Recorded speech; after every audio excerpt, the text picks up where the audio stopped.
Estamos en la unidad didáctica 1 todavía, pero el día de hoy vamos a concluir. Habíamos revisado lo que es distribuciones bivariantes y regresión lineal simple. Vamos a ver algunas diapositivas que puedan complementar el conocimiento y posteriormente vamos a entrar a la unidad didáctica 2, estadística inferencial. Comenzaríamos viendo algunos aspectos bastante importantes de lo que son las variables estadísticas bidimensionales que ya habíamos analizado. Generalmente trabajamos con una, dos o más variables y cuando el análisis se realiza sobre dos caracteres o dos variables nos estamos refiriendo a lo que es la estadística bidimensional. Por ejemplo, podríamos analizar una serie de datos sobre la altura y la presión atmosférica. ¿Cuál es la influencia de en sí la presión atmosférica y la altura? Otro ejemplo tenemos el tema de la edad y el peso. La relación que existe entre lo que es la edad y el peso. Entonces, si trabajamos en ese sentido, nos estamos refiriendo a una variable estadística bidimensional que está representada por las variables x y y de una muestra de n elementos, ¿no? Y que puede tomar los valores para la variable x sub 1, x sub 2 hasta x sub n. Y para la variable y sub 1, y sub 2 hasta y sub n. Quiere decir, estamos trabajando en una pareja de variables x sub 1 y y sub 1, que podría ser el peso y la edad del primer individuo, el peso y la edad del segundo individuo, y el peso del individuo sub n y la edad del individuo sub n. Si hablamos de lo que es el peso y la edad estamos hablando de variables que son cuantitativas, de la misma forma lo que es el peso, cuantitativas que podrían tomar ciertos valores dentro de un determinado rango, ¿no? Pero a su vez también podríamos trabajar con x sub 1, que puede ser una variable cuantitativa, y y sub 1 una variable cualitativa, o el caso inverso. Entonces, x sub 1 y y sub 1 representan un par de observaciones que corresponden a dos variables. Dos variables, en este sentido, la estadística bidimensional. Podemos generalizar para un caso particular varias variables en n dimensiones, ¿no? Ya no hablaríamos de lo que es bidimensional, sino n dimensional.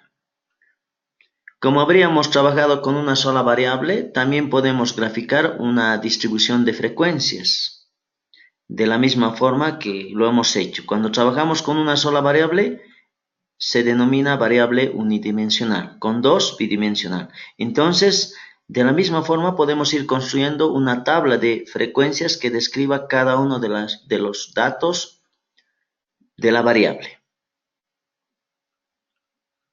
que podrían ser continuas o discretas. Y lo llamamos tabla de frecuencia de doble entrada para la variable x y para la variable y, bidimensional. Tabla de doble entrada. Tenemos la representación de lo que es nuestra tabla de doble entrada, la variable x y la variable y. Tenemos para la variable x cada uno de los valores que vamos a ir obteniendo. También tenemos para la variable y sub 1.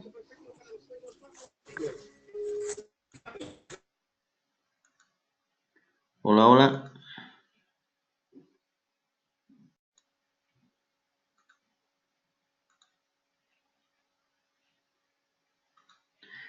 Entonces tenemos una tabla de doble entrada. Mencionábamos que tenemos las variables x y tenemos las variables y. La variable x y la variable y, que lo podríamos representar en ese sentido. Y n sub 1, 1 representa al individuo con una característica o con una variable x sub 1 y otra variable y sub 1. Entonces, para el siguiente par de observación tendríamos la n1 sub 2, n1 sub 3, hasta n1 sub j, para y sub j. Entonces podríamos ir representando en ese sentido hasta el número, hasta k observaciones, ¿no? Y aquí tuviéramos el valor de nk sub j, que representa a la variable x sub k, aquí está representando k, y a la variable y sub j, y aquí está el j, ¿no? Entonces podríamos ir formando esta tabla de doble entrada y podríamos ir obteniendo las sumas parciales de cada una de las variables y finalmente podríamos totalizar el número de observaciones. Entonces, una tabla de contingencia o tabla de doble entrada. Representa cada uno de estos valores de n la frecuencia absoluta o número de veces que se repite el par x y el par y a la vez, ¿no? Por ejemplo, aquí tenemos para x 3 y para y 2. Número de veces que está repitiendo. Entonces, podríamos también representar lo que son las frecuencias relativas, que es igual, la frecuencia relativa I sub j es igual a n I sub j dividido entre el tamaño de la muestra, entre todo el tamaño, ¿no?, que nosotros estamos considerando. De la misma forma, se cumplen las propiedades, las sumas parciales nos tiene que dar la suma total con la cual estamos trabajando. Si sacamos frecuencias relativas y sumamos esas frecuencias relativas. Anoche entró la Ingrid a hacer material para la mesa y la Ingrid esperaba que el Adolfo se viniera conmigo, pero no se vino y nada, pues se ha ido a jugar Wally. Y la Susi dice, no tengo que ir a jugar Wally una mañana, dice, porque claro, entre jugar Wally hay cosas que no hemos coordinado. Hola, seguimos entonces. Si sumamos... Apaguen sus micrófonos. ¿Se escucha el micrófono? Hola, ¿me escuchan?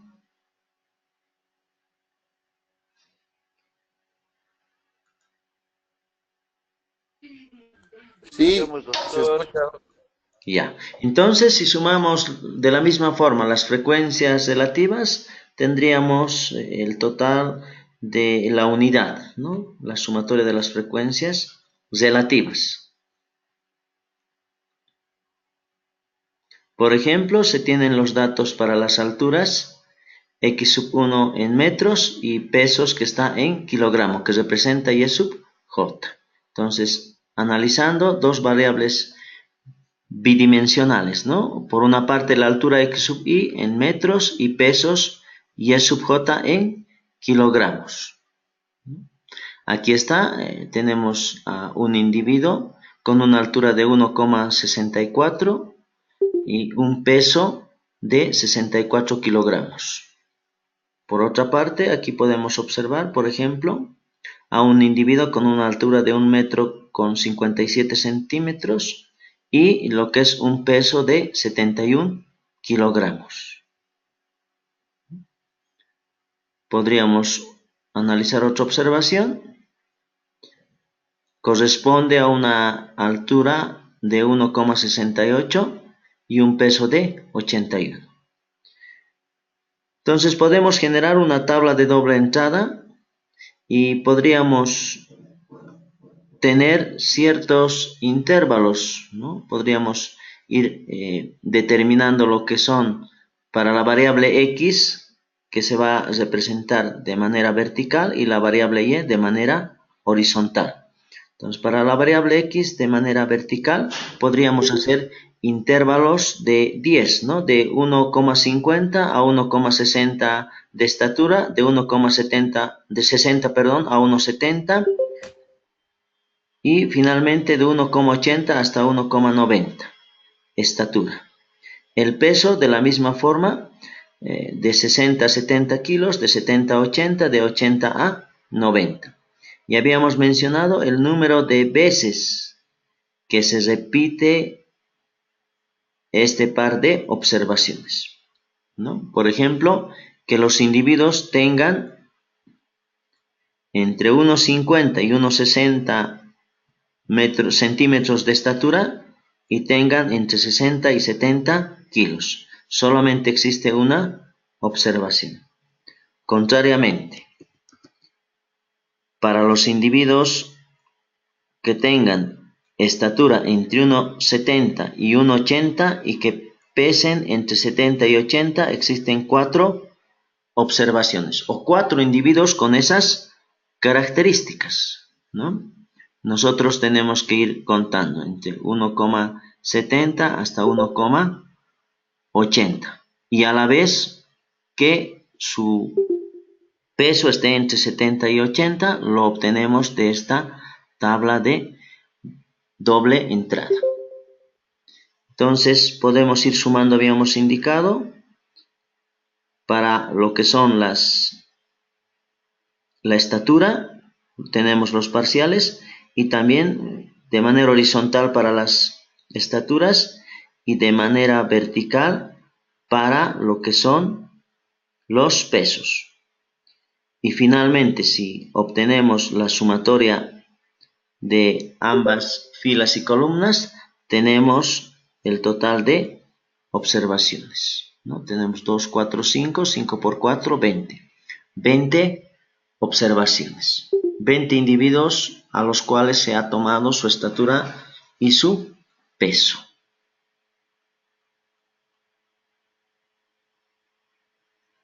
A partir de esta tabla de doble entrada, y una vez que hemos agrupado los datos, también podemos obtener lo que son las distribuciones marginales, ¿no? Que se llama las frecuencias marginales para cada uno de los pares de valores. Entonces, la distribución marginal x sub i va a ser igual a n x sub i dividido entre el tamaño de la muestra para la variable x. En cambio, para la variable y, la frecuencia de y sub j va a ser igual a n sub y sub j sobre n.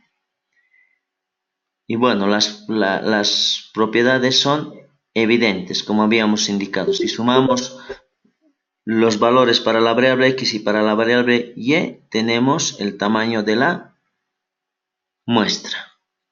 Nos estamos refiriendo a que si sumamos los valores de la variable nx sub i, tenemos el tamaño de muestra. Si sumamos los valores de la variable y sub j, tenemos el tamaño de muestra, tamaño de observaciones. Sacamos las frecuencias marginales cuando vamos dividiendo cada una de las observaciones sobre el tamaño de la muestra. Quiere decir 1 dividido entre 20, 1 dividido entre 20, 1 dividido entre 20, 2 dividido entre 20, y así sucesivamente hasta 2 dividido entre 20. Podemos ir obteniendo esas distribuciones marginales que vienen a ser en términos relativos, porque esta tabla de doble entrada nos expresa en términos absolutos. Lo que hacemos es ahora convertirla en términos relativos dividiendo sobre el tamaño de la muestra. La suma, como habíamos indicado, nos da la unidad, y si vamos a sacar porcentajes, vamos a tener el tanto por 1, tanto para la variable x como para la variable y, porque en sí lo que estaríamos haciendo es transformarlo de estos términos absolutos a relativos, dividiendo sobre el total. Y si vamos sumando, nos tiene que dar la unidad.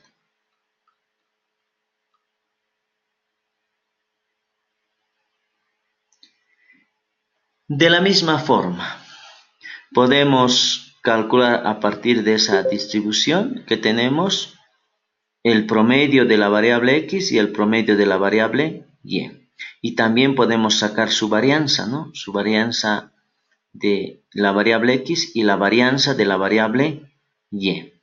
Entonces estamos definiendo lo que son sus medias para cada una de las variables y sus varianzas, ¿no? Si queremos obtener lo que es la desviación típica, simplemente sacamos la raíz cuadrada a ambos miembros, tendríamos la desviación típica, que ya no estuviera elevado al cuadrado, y todo esta fracción expresada en raíz cuadrada. El promedio o la media. La media de la variable x es igual a la sumatoria de y desde 1 hasta acá del producto de x sub i por nx sub i, dividido entre el tamaño de muestra. A su vez, el promedio de la variable y es igual a la sumatoria de j desde 1 hasta l del producto de y sub j por ny sub j, dividido entre el tamaño de la muestra, que serían nuestros promedios para cada una de las variables. El promedio en nuestro ejemplo, el promedio de la altura y el promedio del peso. Las desviaciones típicas para cada una de las variables, para la variable x es igual a la sumatoria desde 1 hasta acá de la desviación respecto de la media elevado al cuadrado. Cuando tenemos una diferencia, a eso lo llamamos desviación. En este caso, el valor de cada variable respecto de la media. Lo elevamos al cuadrado multiplicado por nx sub i dividido entre n menos 1. De la misma forma, para lo que es la varianza para la variable y, tenemos la sumatoria desde sub j sub 1 hasta l de la desviación de la variable y respecto de la media elevado al cuadrado por ny sub j dividido entre n menos 1. En nuestro caso, 20 menos 1 sobre 19.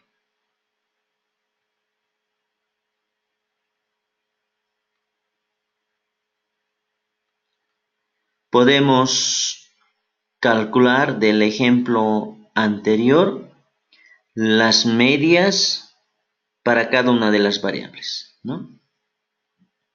Entonces, tenemos lo que es la marca de clase, que lo estamos representando por C sub i, que viene a ser el promedio del intervalo de clase. Entonces, 150 más 160 dividido entre 2 nos da 1,55. 1.50 más 1.60 dividido entre 2, el promedio nos da 1,55.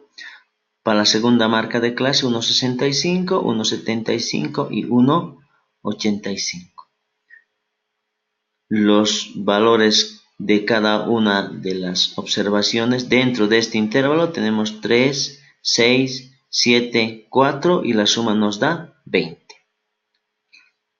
De la misma forma, habíamos trabajado la variable x representa la altura y la variable y representa el peso. De la misma manera, podemos construir su marca de clase. 60 más 70 dividido entre 2 viene a ser un promedio, 65, 75 y 85. Y vamos determinando las frecuencias para cada una de estas variables. Quiere decir, el número de individuos que pesan entre 60 y 70 son 6. Número de individuos que pesan entre 70 y 80 son 9. Finalmente, el número de individuos que pesan entre 80 y 9 son 5 y la suma nos da 20. Con respecto al peso y con respecto a la estatura, tenemos también que el número de personas que tienen una estatura de 1,50 a 1,60 son 3 individuos. Finalmente, el número de individuos que se encuentran dentro de la estatura de 1,80 a 1,90 son 4. Y si sumamos nos va a dar 20. Entonces lo que tenemos que hacer ahora es multiplicar. Multiplicamos la marca de clase por cada una de las frecuencias. 155 por 3, en ese sentido.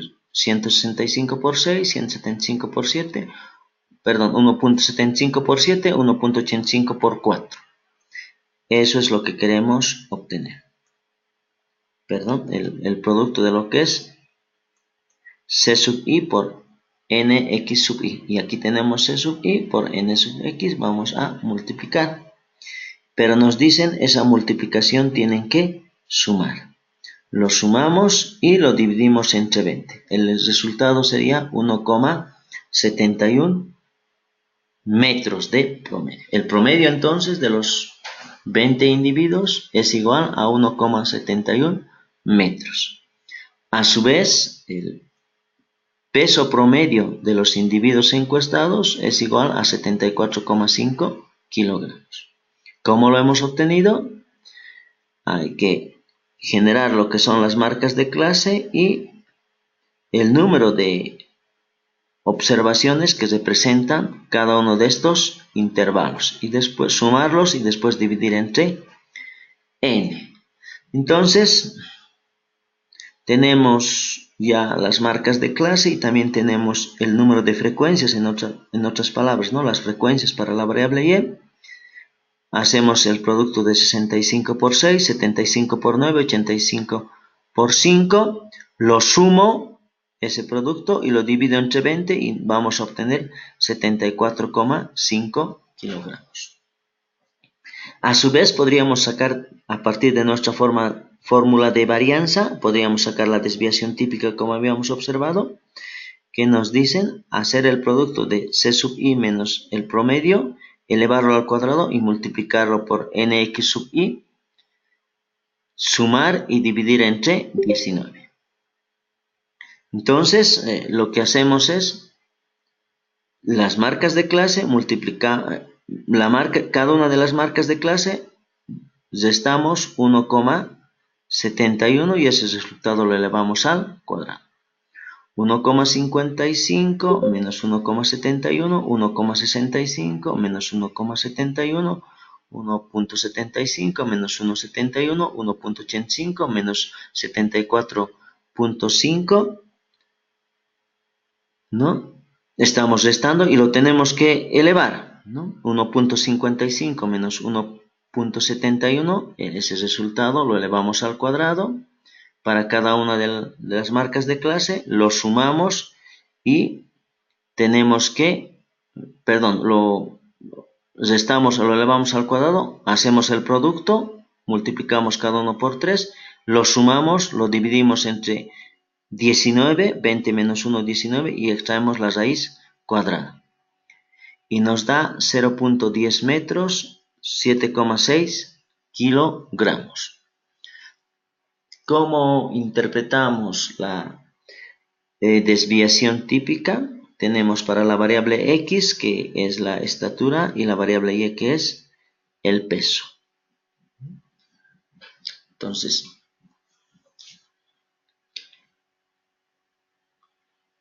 vamos a hacer la interpretación. Entonces,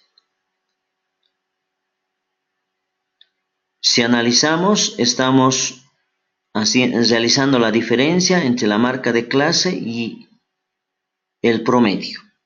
Lo elevamos al cuadrado y lo estamos multiplicando, ¿no? por el valor de la frecuencia. Entonces, nuestros valores están fluctuando en promedio entre 1,71 más 0,10 y 1,71 menos 0,10 en promedio. Quiere decir que nuestros datos en promedio se alejan entre, ahora sí, restamos 1.71 menos 0.10, tendríamos 1.61, y si restamos y sumamos, habíamos indicado 1.71 más 0.10, 1.71 menos 0.10. Entonces tenemos 1.71 más 0.10, tenemos 1.81, 1.71 menos 0.10, tengo 1.61. Entonces, sumo y resto, en otras palabras, a 1.71. En promedio, nuestros datos están desviándose respecto del promedio en 1,81 y 1,61. Quiere decir, en el rango de 1,61 hasta 1,81 existe una desviación en promedio de nuestros datos respecto de la media. Lo mismo para lo que es la desviación del peso. En este caso, 74.5 menos 7.6, 74.5 más 7.6. Determinamos un intervalo y dentro de ese intervalo hay una desviación en promedio de todos nuestros datos.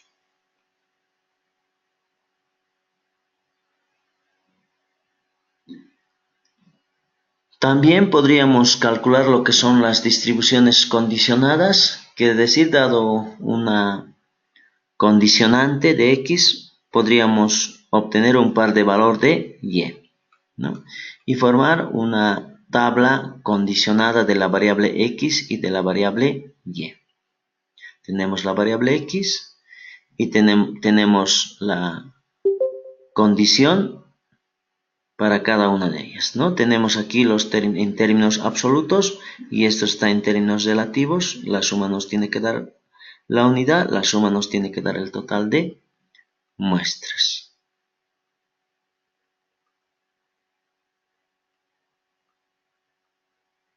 Finalmente, tenemos que calcular las frecuencias marginales condicionadas y tenemos la fórmula para lo que es la variable condicional y sub i dado y para lo que es y sub j dado x, que son las formulitas que se utilizan. Los cálculos directamente los vamos a realizar con el software.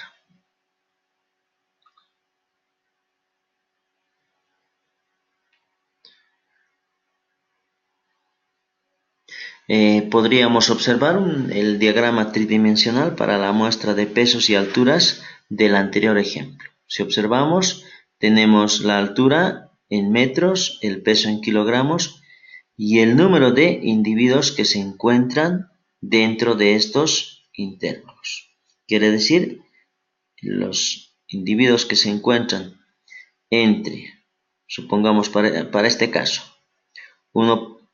para una estatura de 1,80 y 1,90 y que tengan un peso de 80 y 90, son dos individuos.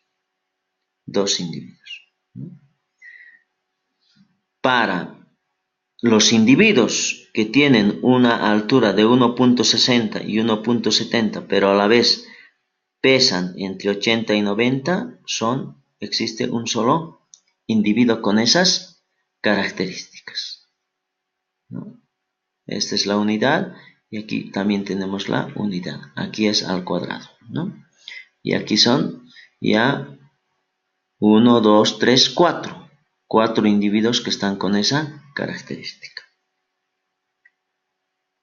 Y esos 4, ¿dónde se encuentran? Podemos retornar a lo que es nuestra tabla.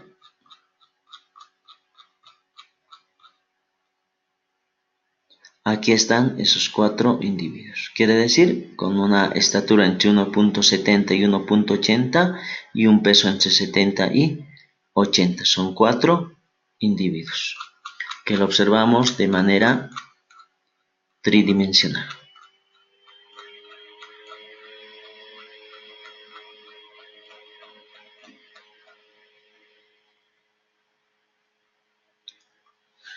Ahí está, ¿no? Con eso habríamos completado esta primera parte, que lo tienen. Es el libro de estadística de Gorgas, que ustedes también lo tienen.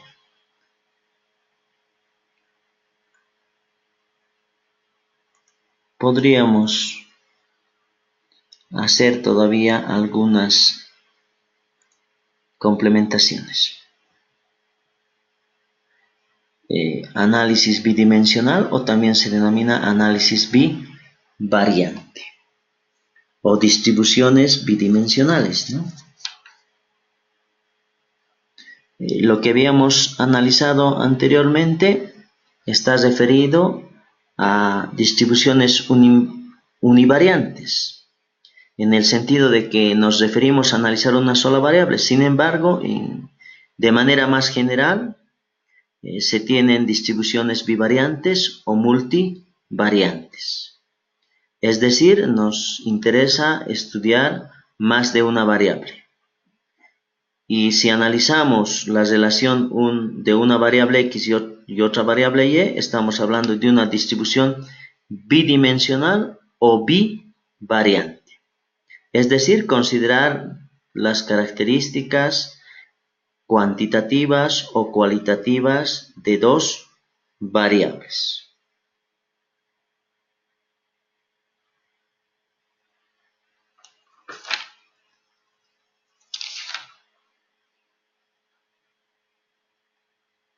También habíamos mencionado que las distribuciones bidimensionales van a ir presentándose en un cuadro de doble entrada. Se van a representar en un cuadro de doble entrada y también se pueden graficar tridimensionalmente. Tenemos lo que es la variable bidimensional. Existe la necesidad de considerar dos variables de manera conjunta.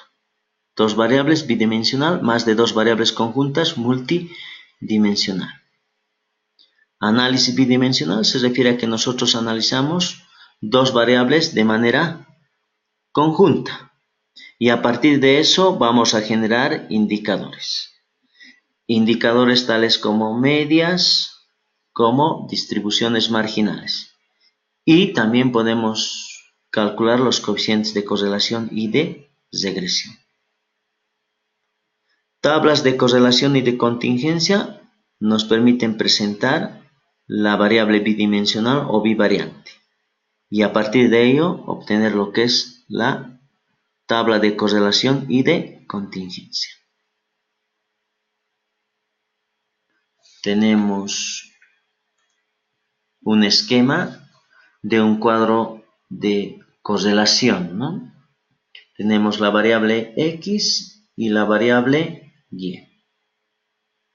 Tendríamos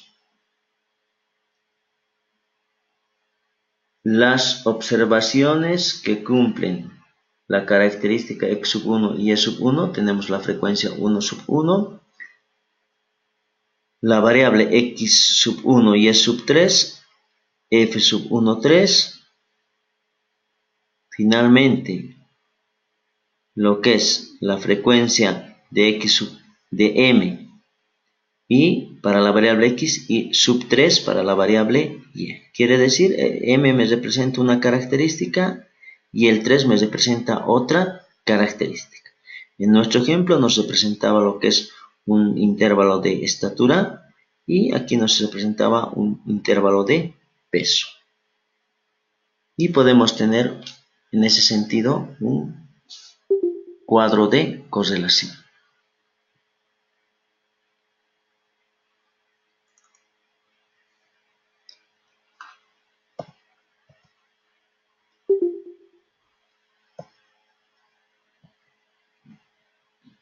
Si obtenemos en términos relativos, tenemos la distribución marginal de cada una de las variables.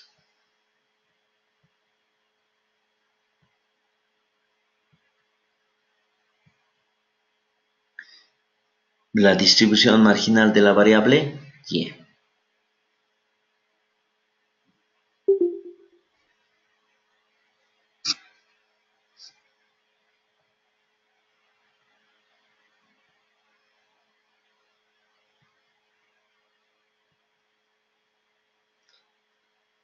Tenemos las frecuencias para la variable X y también para la variable Y.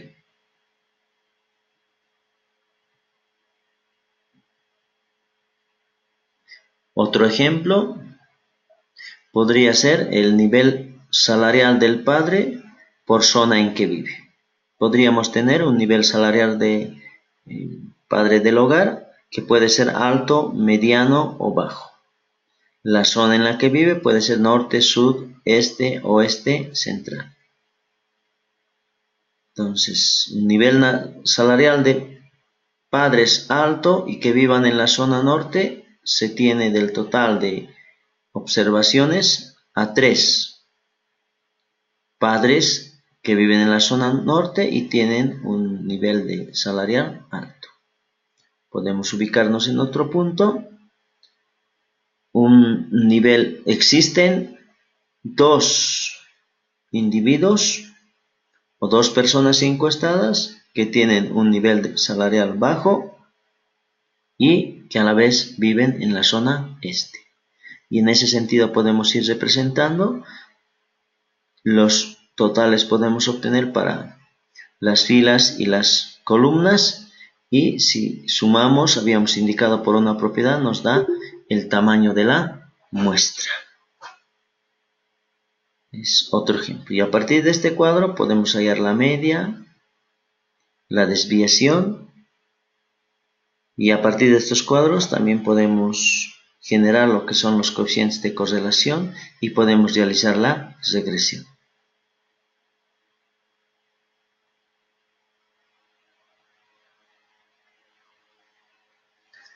Otro ejemplo podríamos observar el número de hijos, que es una variable discreta porque asume valores positivos, enteros, discreta.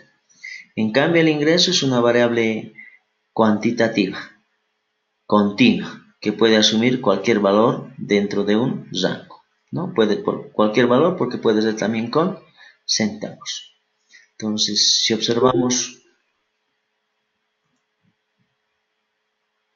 por ejemplo,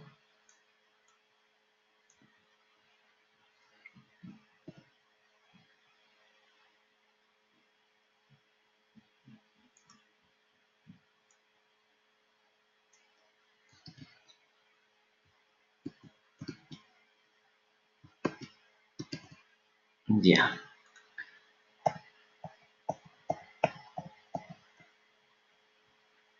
Ya, entonces, por ejemplo, podríamos observar, ¿no?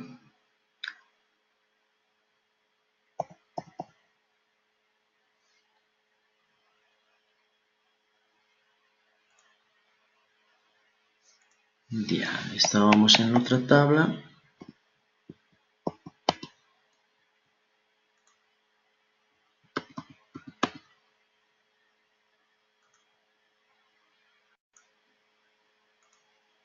Ahí está. Entonces, supongamos que podríamos considerar esta observación que representa. Representa que en un hogar existen, en los hogares donde tienen 2 hijos, número de hijos, 2 hijos, y su ingreso es 1.400. Entonces, hay 20 individuos. Entonces, podríamos interpretar, existen 20 individuos de 375 encuestados que tienen 2 hijos en el hogar y su ingreso fluctúa en 1.400. Podríamos pasar a ver a este otro dato.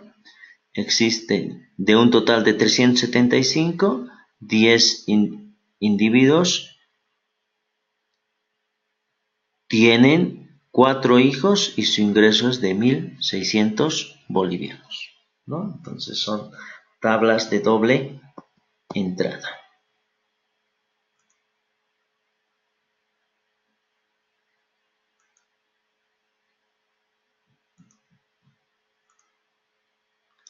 ¿Alguna consulta?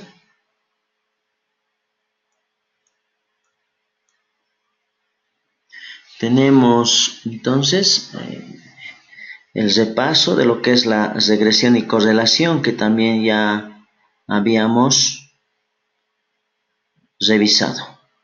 Y antes de comenzar les damos unos minutos para poder absorber algunas consultas de lo que son las distribuciones bivariantes o bidimensionales.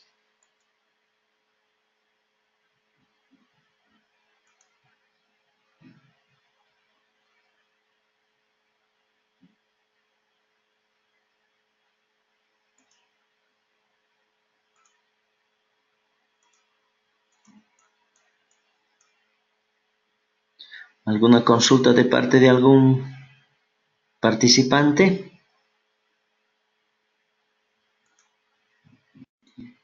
Entonces podríamos tener la representación en un sistema cartesiano, la variable y y la variable x, que se denomina lo que es un diagrama de dispersión. Estamos tratando la distribución bidimensional, ¿no? Lo hacemos en un plano cartesiano, ¿no? En un plano cartesiano, ¿no? Y cada uno de estos puntos nos van describiendo, ¿no? Que podría ser tal vez en el ejemplo el número de hijos y el ingreso, o lo que es la estatura y el peso, o el peso, la estatura y el peso, ¿no? En nuestro anterior ejemplo. Y tendríamos un conjunto de observaciones.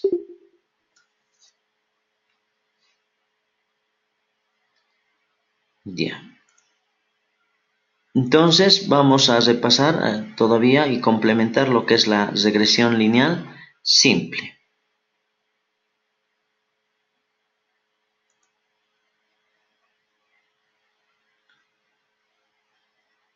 Ya. Tenemos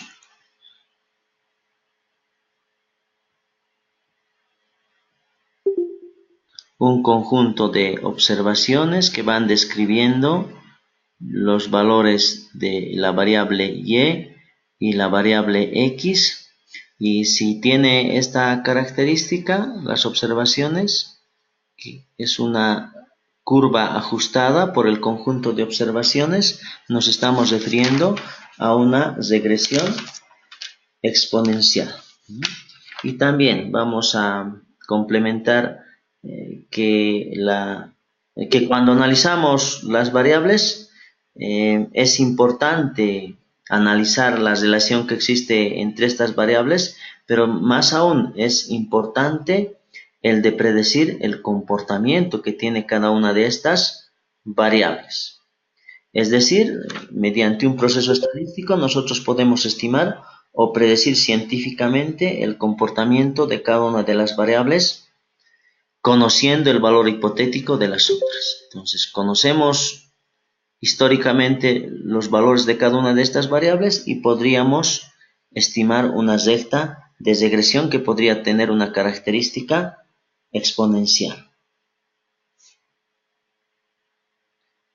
La regresión históricamente, los antecedentes históricos, se encuentra, por ejemplo, Francisco Galton, tenemos también a lo que es Carl Pearson, ¿no? Quien hizo estudios de regresiones.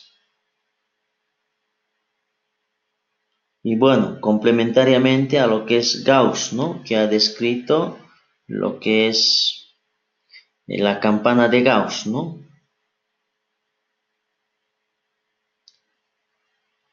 Podemos mencionar también que Galton tuvo un trabajo estadístico en el cual ha estimado, ¿no?, la relación que existe entre la estatura de los padres y de los hijos, ¿no?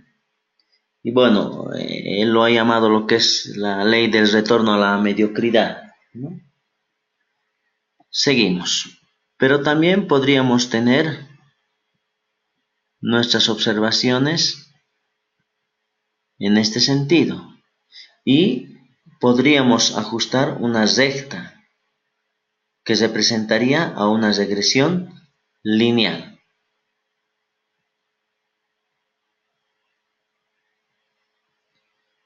Habíamos mencionado que existen varios métodos que nos permiten obtener esa recta ajustada. Uno de ellos es el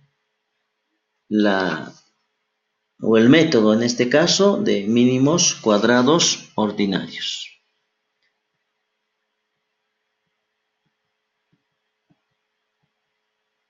Donde habíamos mencionado que tenemos una observación y va a haber un desvío, una diferencia entre lo que es el valor calculado y el valor real. Aquí esta observación, este punto es el valor real, y la recta estimada, este punto representa el valor calculado.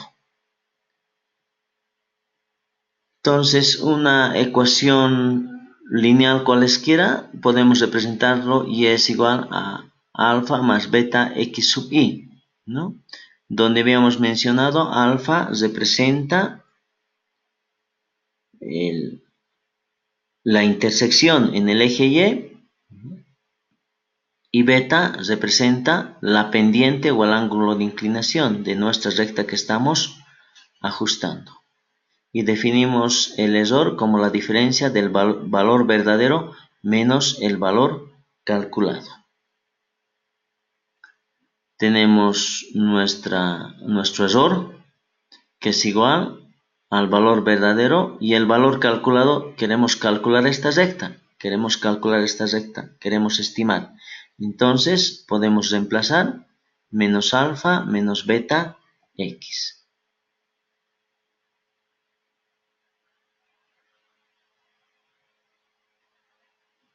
Entonces, ¿qué nos dice el método de ajustamiento por mínimos cuadrados? Que nuestra recta ajustada lo elevamos al cuadrado y a la vez tenemos que aplicar lo que es la sumatoria. ¿Pero de dónde viene? Viene de lo que nos indica este método que la sumatoria de los errores debe ser mínima. Quiere decir la suma de estos errores. Fíjense, aquí va a haber un error, aquí hay otro error, el primer error, el segundo error, el tercer error, el cuarto error.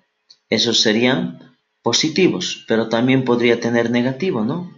Fíjense, estos van a ser negativos. Entonces, la sumatoria de los errores deseamos que sea mínimo. Y hay que sumar estos errores para que sean mínimos. Pero algunos vamos a tener positivos y algunos vamos a tener negativos. Y si tendríamos muchas observaciones por debajo de nuestras rectas de regresión, quiere decir, si tendríamos mayores números, mayores diferencias o errores negativas que superarían a los positivos, tendríamos lo que es un error negativo. Y para eliminar ese problema lo elevamos al cuadrado.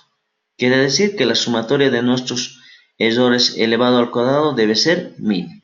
Entonces, si aplico la sumatoria y lo elevo al cuadrado para el primer miembro, para el segundo miembro también tengo que hacer lo mismo, aplicando sumatoria a ambos miembros y elevando al cuadrado.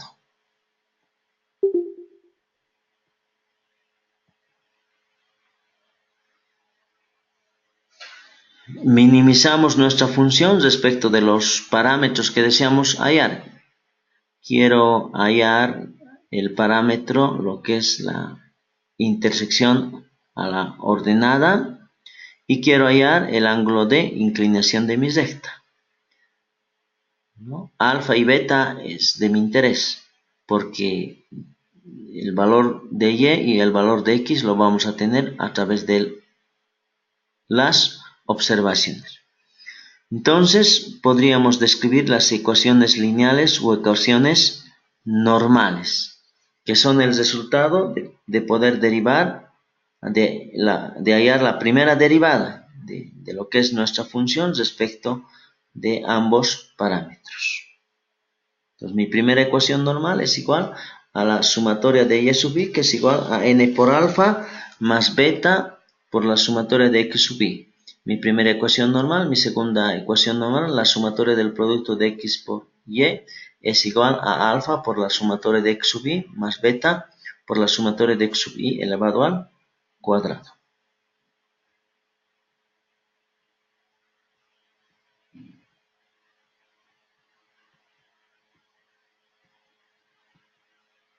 Ya. Entonces tenemos lo que son los ingresos y tenemos los gastos, por ejemplo. Ahí a la regresión del gasto en función del ingreso, quiere decir el gasto está en función del ingreso.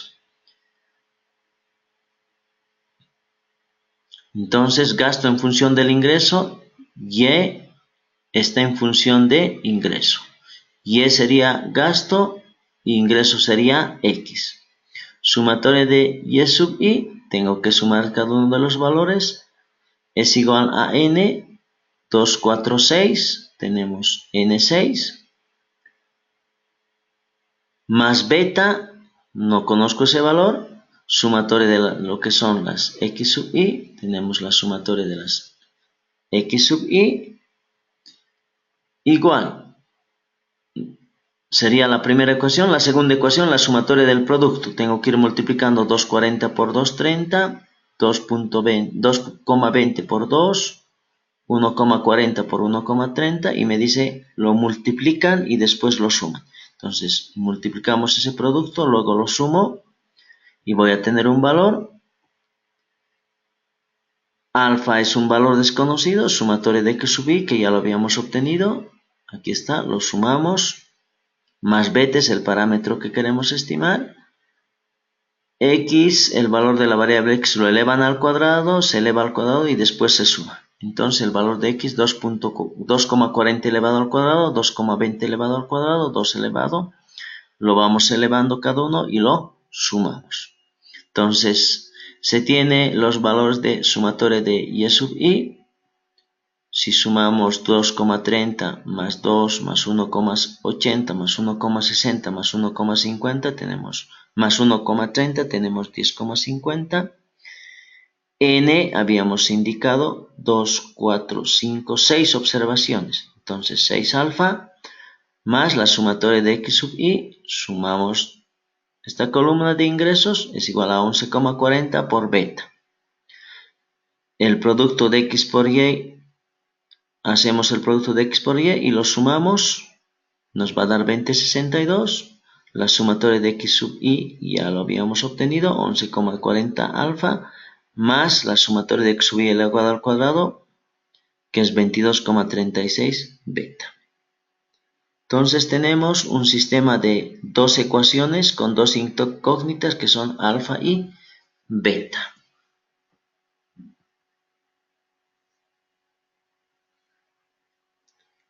Les damos unos minutos para que ustedes puedan hacer el análisis sin antes mencionar que resolviendo ya sea por el método de eliminación, de despeje o de reemplazo, podríamos obtener beta.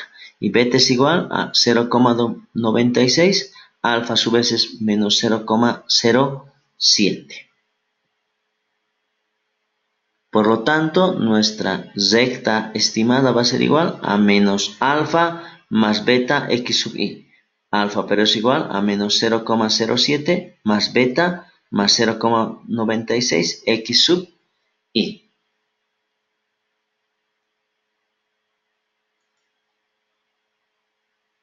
Vamos lo que es la grabación. Ahora sí, estamos repasando lo que es la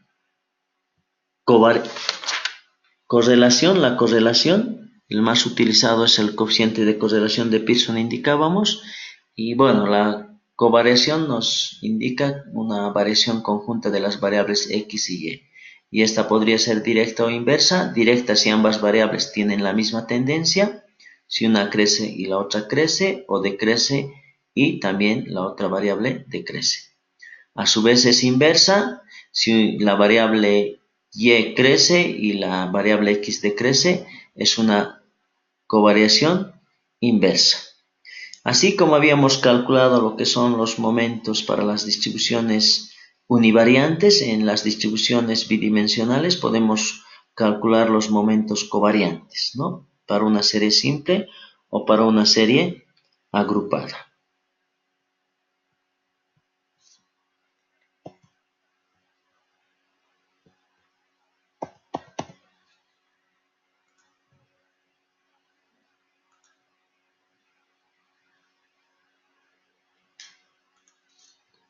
Ahí está. Ya, podemos seguir entonces. Podríamos hallar el momento covariante, el primer momento covariante.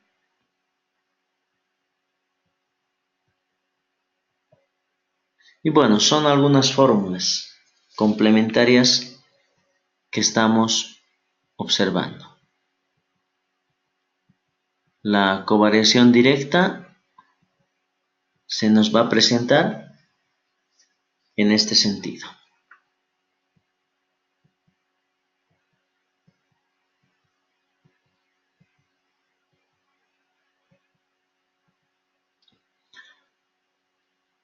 Ahí está, observamos una relación directa. Si incremento, por ejemplo, a x sub j, también y sub j se va a incrementar. Tenemos una covariación directa. Y bueno, dentro de lo que es la variable y podemos obtener sus medias, y para la variable x también podríamos obtener sus medias. También habíamos mencionado que el rango que nosotros podríamos obtener de lo que es el coeficiente de correlación es desde -1 a +1. Si analizamos el signo positivo, entonces tenemos en este sentido nuestra correlación es positiva. Y a medida que se va acercando a lo que es mi recta de regresión, si el conjunto de puntos está ajustado a mi recta de regresión, tendríamos que R es igual a 1. Y bueno, si nos referimos a lo que es con el análisis del signo negativo, tendríamos lo que es una correlación negativa o una relación inversa entre las variables. El caso extremo es que esté ajustada, a la inversa sería en este sentido, que esté ajustada a nuestra recta, sería -1. Y en función de esos valores podríamos ir analizando. Por ejemplo, si podríamos calcular lo que es nuestro coeficiente de correlación con 0,90. 0,90 significa que la mayoría de nuestras observaciones están en nuestra recta de regresión. El 90% de nuestras observaciones, en otras palabras, se están acercando a lo que es nuestra recta de regresión. De la misma forma, podría ser menos 0,99. Están la relación inversa en este sentido y están cerca, en un 99% de nuestras observaciones, acercándose a la recta inversa. También habíamos mencionado que podríamos obtener el coeficiente de determinación, que es igual a R al cuadrado. Y bueno, ese coeficiente de determinación va a cuantificar qué porcentaje de las variaciones observadas en Y las podemos explicar a través de las variaciones en X. Por ejemplo, un coeficiente de determinación de 0,81 interpretaríamos en el sentido de que el 81% de las variaciones de Y son explicadas por X. Entonces, los coeficientes que obtenemos son el coeficiente de correlación desde -1 a 1, el coeficiente de determinación que podría ser de 0 a 1. Un coeficiente de determinación de 0 indica que no hay una explicación de la variable Y en la variable X. En otras palabras, que son independientes.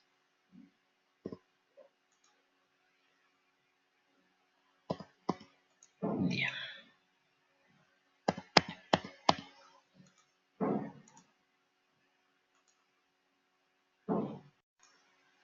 Ahí está nuevamente, si podemos ver algo del material que tenemos. Tenemos la regresión lineal simple. Es importante que podamos analizar la variable Y en función de la variable X. La variable Y se denomina lo que es la variable dependiente o respuesta. Las variables que influyen en Y se denominan variables independientes, variables predictoras o regresoras, ¿no? Es importante que se pueda realizar esta estimación, ¿no? Entonces, conociendo, habíamos indicado el valor de la variable dependiente o respuesta, podríamos calcular el valor de la variable, en todo caso, independiente, ¿no? Entonces, podríamos tener, por ejemplo, que deseamos predecir la concentración de un determinado fórmico en la corriente sanguínea. 5 minutos después de su administración, que representa la variable Y, basándose en el conocimiento del tamaño de la dosis inicial, que es la variable X. En este caso, la variable aleatoria Y es la variable dependiente y X es la variable independiente. Tal cual nos expresa una relación funcional común, ¿no? Y es igual en función de X.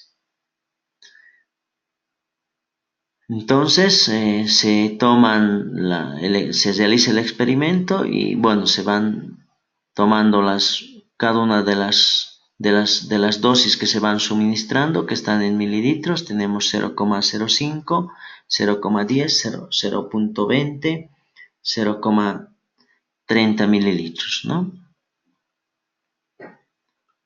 Podemos tener en la variable Y lo que es la temperatura y la profundidad. Y podríamos estimar una curva de regresión Y en función de X, que describe la temperatura media como función de la profundidad del agua.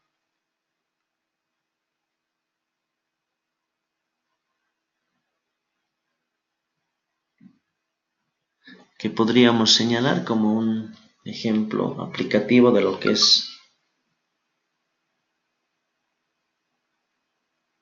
la medicina, ¿no? En medicina, en nuestra área.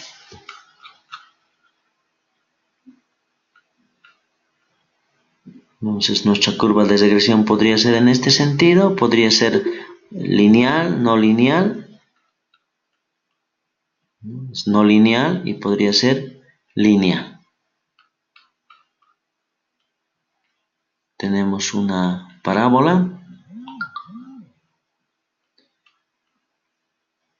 El término estocástico de Esor, queremos estimar lo que es una función alfa más beta x.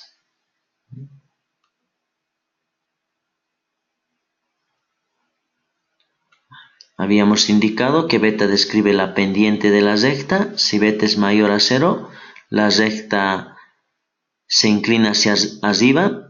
Si beta es menor a 0, se inclina hacia abajo. Si beta es igual a 0, la recta va a ser una recta horizontal.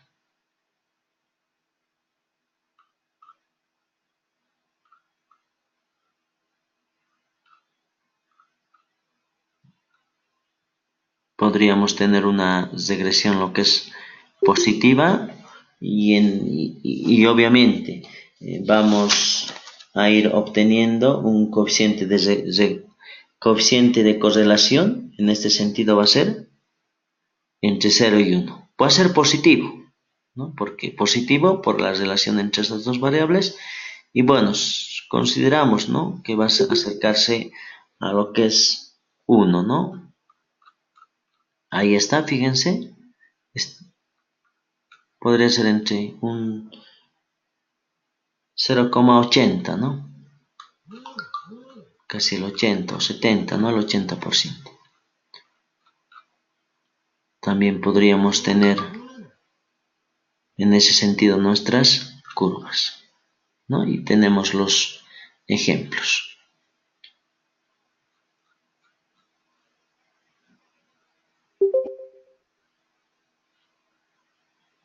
Damos unos minutos para ver si hay alguna consulta.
Ya.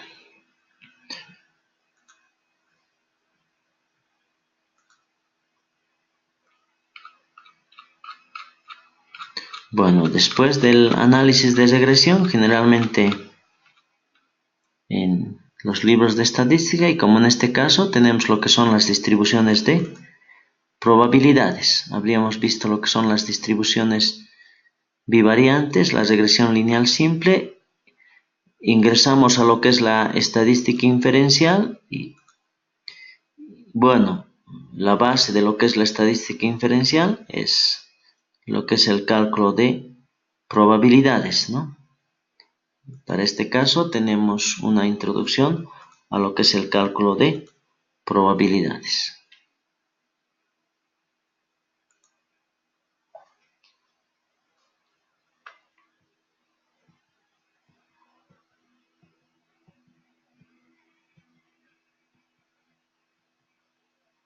Gracias a lo que es la estadística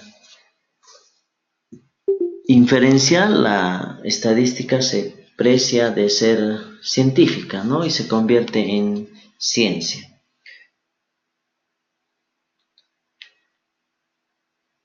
Frecuentemente vamos analizando lo que son los fenómenos estocásticos, quiere decir fenómenos que se representan, ¿no?, en nuestra realidad.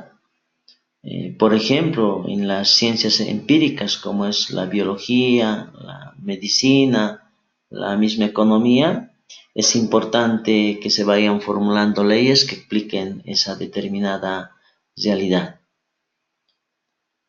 Y para esto se van analizando fenómenos y estos fenómenos son sometidos a pruebas, a experimentos, y cuando se da la repetición en los resultados, podríamos ir validando o rechazándolos, y cuando lo validamos podríamos ir generalizando.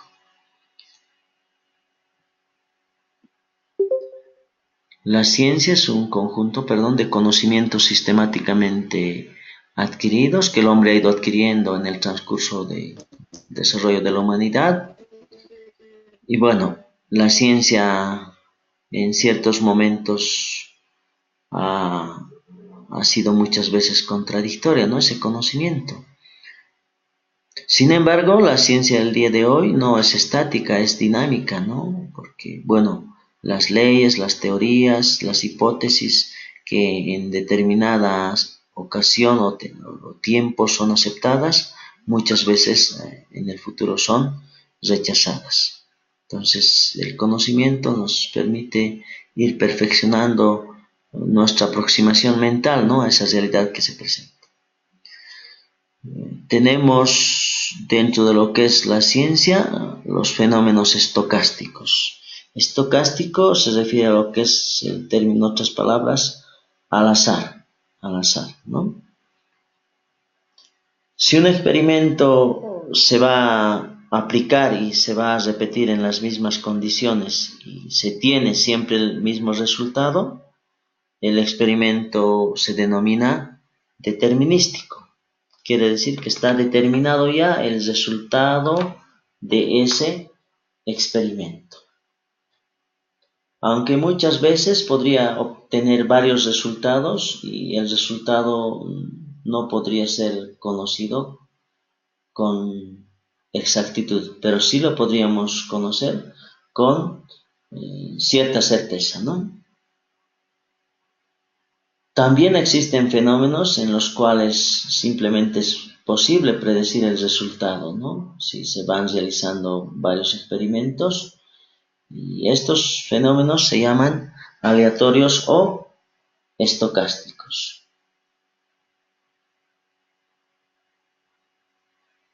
Un experimento, en todo caso, o un fenómeno estocástico es aquel en el cual no vamos a poder obtener el resultado exacto, ¿no?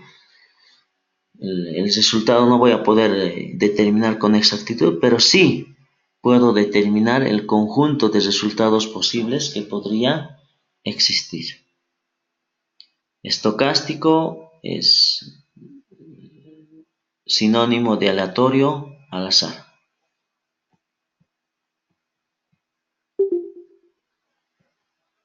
Ahí está, como habíamos indicado, un experimento es un acto, un hecho en el cual no podemos conocer anticipadamente el resultado.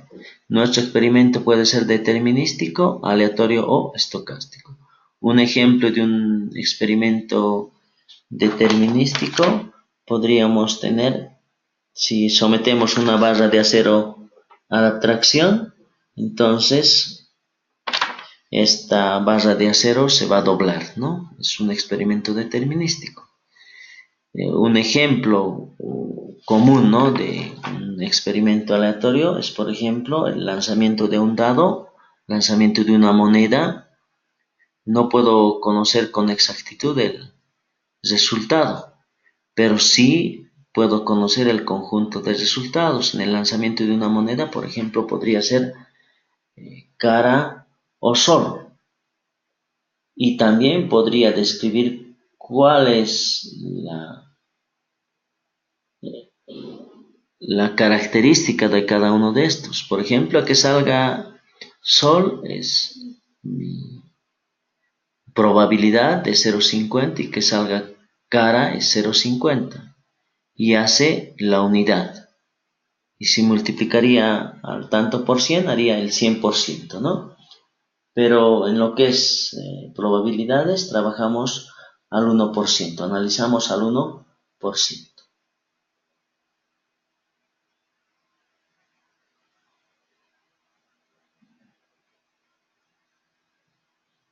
Propiamente los fenómenos y el estudio del cuerpo humano y bueno, el tratamiento sintomático, el tratamiento, perdón, de cada uno de las enfermedades no es preciso, ¿no? No es exacto.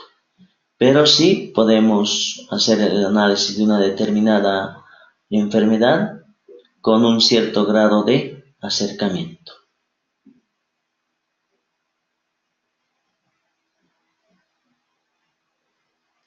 Aplicando ciertos métodos estadísticos podemos ir determinando con un cierto grado de exactitud un resultado a futuro.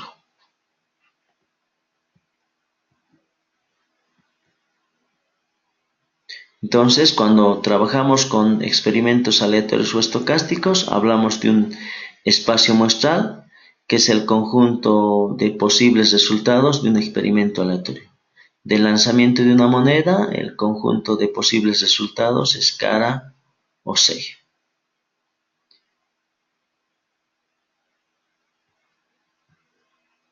Pero también podríamos referirnos a lo que es un experimento de lanzar al aire dos monedas. Si lanzamos al aire dos monedas, el espacio muestral estaría dado por cara a cara, quiere decir que la primera moneda salga cara, la segunda moneda salga cara, la primera cara, la segunda sello, la primera sello, la segunda sello y finalmente la primera sello y la segunda cara. Conjunto de todos los resultados posibles se denomina espacio muestral. No podría existir otro resultado del experimento del lanzamiento de dos monedas.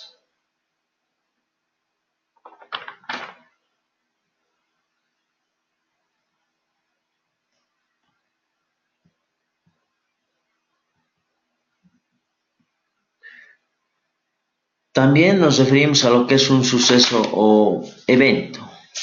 Cada elemento del espacio muestral es un suceso elemental y subconjunto del espacio muestral es un suceso. Entonces, un suceso sería un evento, el cara, y el segundo suceso sería sello, para el lanzamiento de una moneda.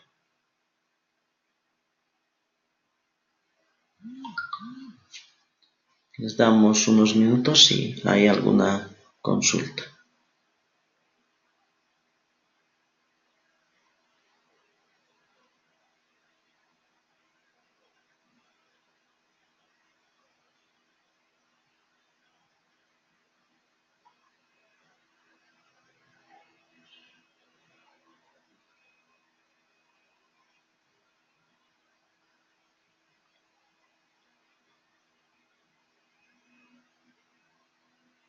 Ya.